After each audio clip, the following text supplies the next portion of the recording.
Hi, good morning class. My name is Lachey and I'll be your teacher today. So please sit back, relax, and enjoy the video that Tanya and I have prepared for you about medicinal chemistry. Some people may ask, what is medicinal chemistry, with the question look on their face like this emoji here.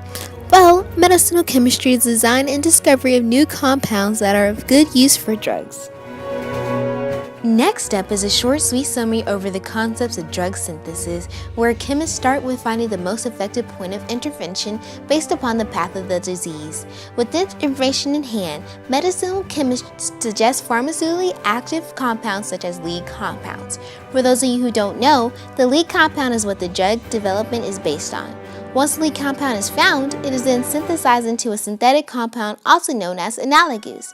After this, the analogous is screened, which determines the character of pharmacological activity to ascertain if the compound is good for clinical use.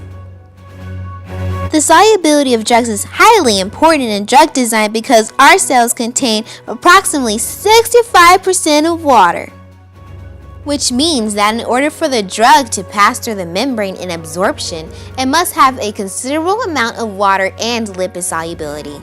If the drug is not soluble enough, then the drug is harder to transport and could clog up blood vessels. Consequently, class, if the drug is too soluble, it will not dissolve in the lipids, resulting in harder journey to the site of action. Moreover, the solubility of the drug is reliant upon the number of polar molecules and the carbon-hydrogen skeleton. In fact, with the higher ratio of the polar molecules to the carbon-hydrogen skeleton, the compound will be more soluble. Another factor that improves solubility of drugs is salt formation, because salt produces hydrated ions. The next factor to affect solubility is the position of the water solubilizing group. The solubilizing group should not be attached to the group that interacts with the drug's function to heal the body. With this information, medicinal chemists minimize drug failure. Furthermore, drugs travel in two routes, parenteral or enteral. The parenteral route avoids the gastrointestinal tract and is usually injected deep into the muscle. The enteral route goes into the alimentary canal, rectal, and sublingual routes on which the drug is absorbed. Depending on the stability of the drug, which is dependent on absorption, distribution, age, physical and mental characteristics, the route will be determined. To define some of these terms for you, absorption is when the drug has traveled through a membrane, and distribution is when the drug travels to the site of action.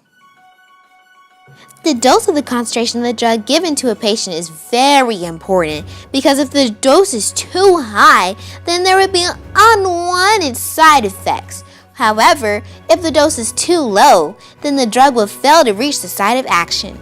And this little emoji looks like he needs some pharmaceutical drugs with the right concentration. Careful though, as stated earlier, the dose of the concentration of the drugs is very important. And as demonstrated in the picture, the plateau is the concentration of the drug in plasma and shows the therapeutic window, which is the range on which the dosage of concentration for the drug would be effective. The two main phases of drug activity are the pharmacokinetic phase and the pharmacodynamics phase. The pharmacokinetics phase controls where the drug travels from its point of entry to the point of action. But what is so special about the pharmacokinetic phase? This phase consists of absorption, distribution, metabolism, and elimination, which all depends on the solubility of the compound.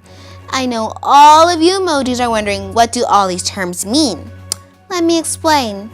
Absorption is the journey the drug takes from the site of administration to the enteral administration through the membranes. Distribution is the journey from the drug from absorption to where the drug is supposed to take effect in the body. It happens mostly in the circulatory system. Metabolism is the biotransformation of the drug and develops to become metabolites. In other words, other compounds, and happens mostly in the liver. Lastly, elimination is the removal of the drug from the body when it goes to the site of action. The pharmacodynamic phase is how the drug affects the body. Drug synthesis can be explained through a mechanical system of rational approaches consisting of quantum mechanical approach, molecular orbital approach, molecular connectivity approach, and linear free energy approach. The quantum mechanical approach explains the properties of protons, electrons, neutrons, and electronic features of a molecule undergoing alterations.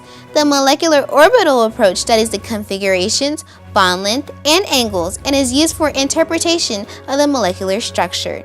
The molecular connectivity approach establishes structural features such as unsaturation, saturation, and skeletal bonding.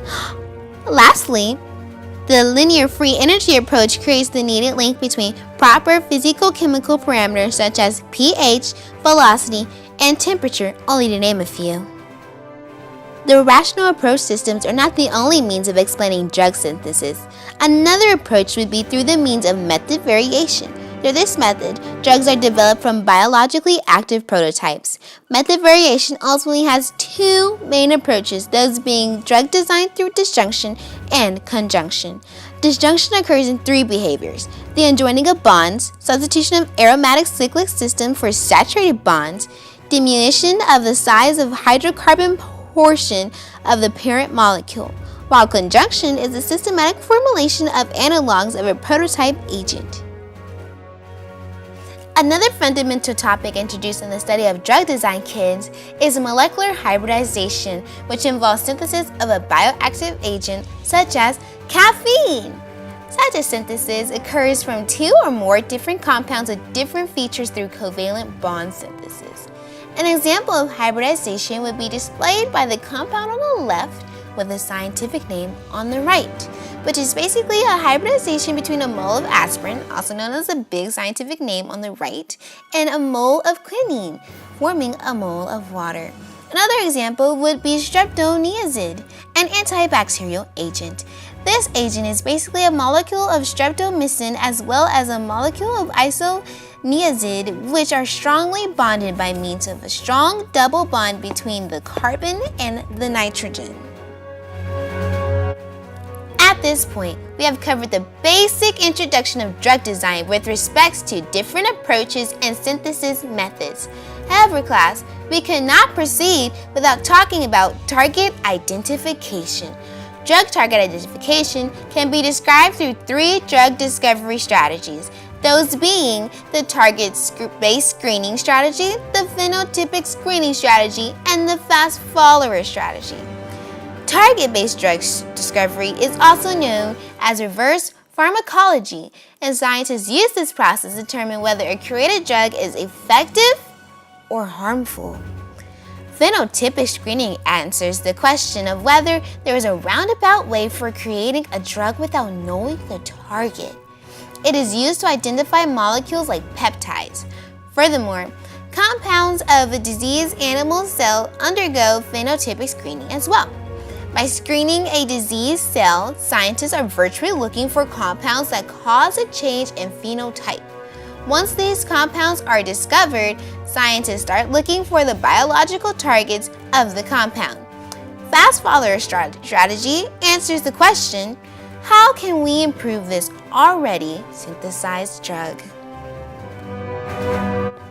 Physical properties play a vital role in drug design and synthesis.